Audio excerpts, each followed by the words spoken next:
Giving all glory, honor, and praises to Yahweh, Bashim, Yahushai, Bashim, Chakadash.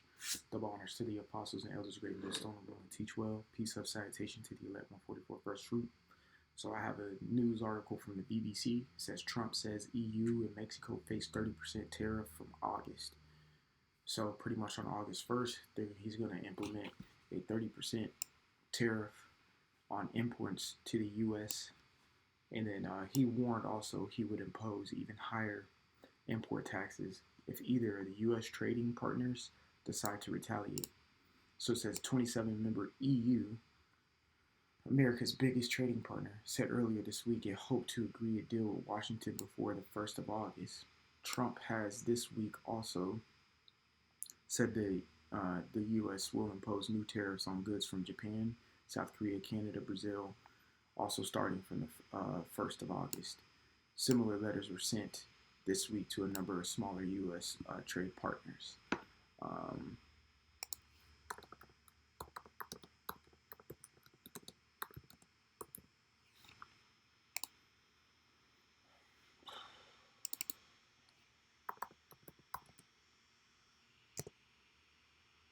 What the fuck is it called?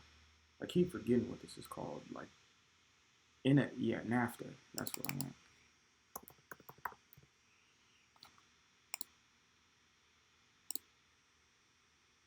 All right, so NAFTA. I don't want a long laundry list of this shit. Okay, there we go. It says North American Free Trade Agreement. North American Free Trade Agreement. A trade agreement signed 1992 and implemented in 1994 that eliminated most tariffs and trade barriers between the United States, Canada, and Mexico. Of course, because they each touch each other's border, Canada being at the top, Mexico being at the bottom. It says it aimed to create a free trade zone in North America, prompting increased trade and investment among three countries. So again, Trump is once again attacking Canada with trades, and again Mexico with trades, facing another 30% tariff rise. Okay, and then the main point of this is he says the EU. All right, so of course we have Revelation, the 17th chapter.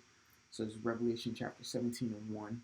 It says, "And there came one of the seven angels which had the seven vials, and talked with me, saying unto me, Come hither, I will show you unto thee the judgment of the great whore that sitteth upon many waters."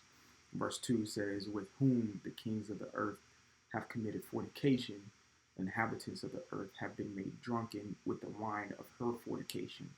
Right, so the whore that sitteth upon many waters is Babylon the Great, which is going to explain more when you get into this particular chapter. The many waters is representation of the people, nations, tongues, ethnicities, all of that. When it says committed fornication, meaning these other countries and things of that nature, nations have indulged in certain type of things that America has been prescribing. All right, just to loosely paraphrase that. All right, it says inhabitants of the earth have been made drunken. Right, so when it says be made drunken, it's not talking about a literal thing, but what it is speaking about is all the ideologies and things and philosophies that America has been pushing to these other countries, getting them drunk off of a bad morality and philosophies that they push. Therefore, they're not in their right minds. And now we're in a time where these nations and the Israelites are starting to wake up to the lies and deceptions of these Edomites who run America. Therefore, let's just go ahead and jump to the point. Revelation 17, and I'll start at 15. It says, "And he saith unto me, The waters which thou sawest, where the whore sitteth, were peoples and multitudes and nations and tongues," which we just briefly broke down right there in verse 16. It says, "In the 10 horns." This is the point I want to get at because Trump says EU. Okay, it says, in the 10 horns which thou sawest upon the beast, which the beast is the beast system, which comprised of NATO/EU, European Union. All right, it says, "Thee shall hate the whore," and the whore again is America that sits on top of them.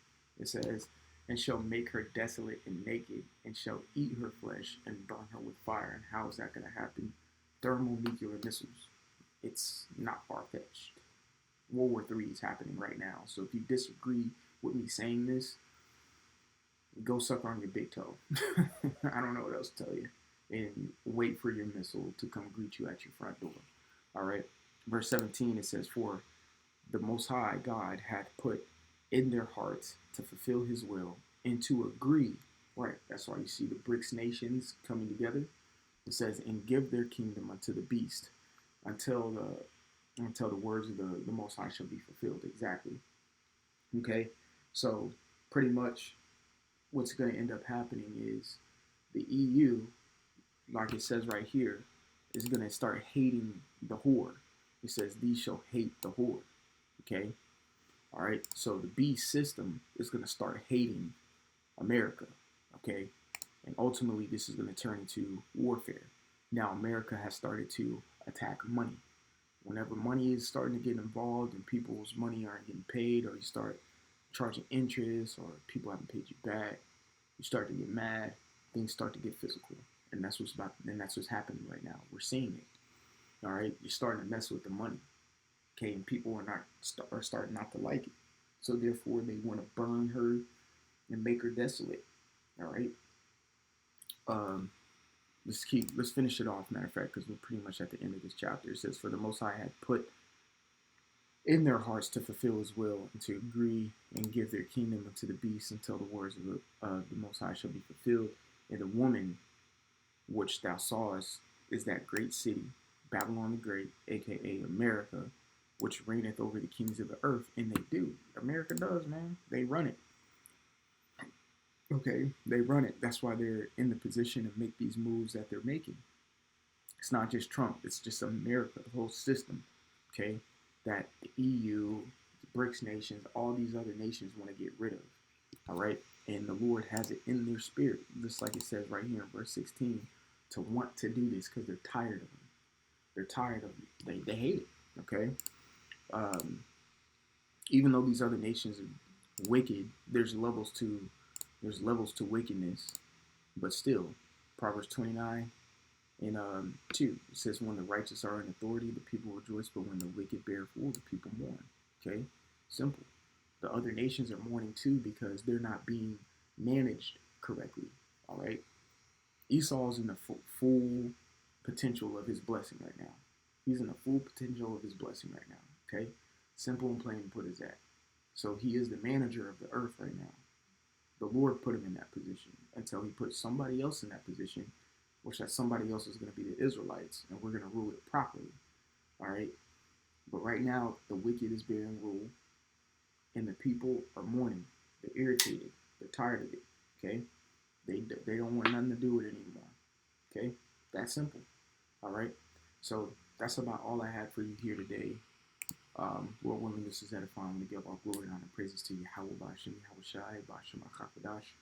Double honors to the apostles and elders, great millstone, and and teach well. Peace, love, salutation to the 1144 first fruit. Until the next time, we say shalom. Like always, repent. For Yahweh Shai is coming back sooner than what you believe. All right, shalom.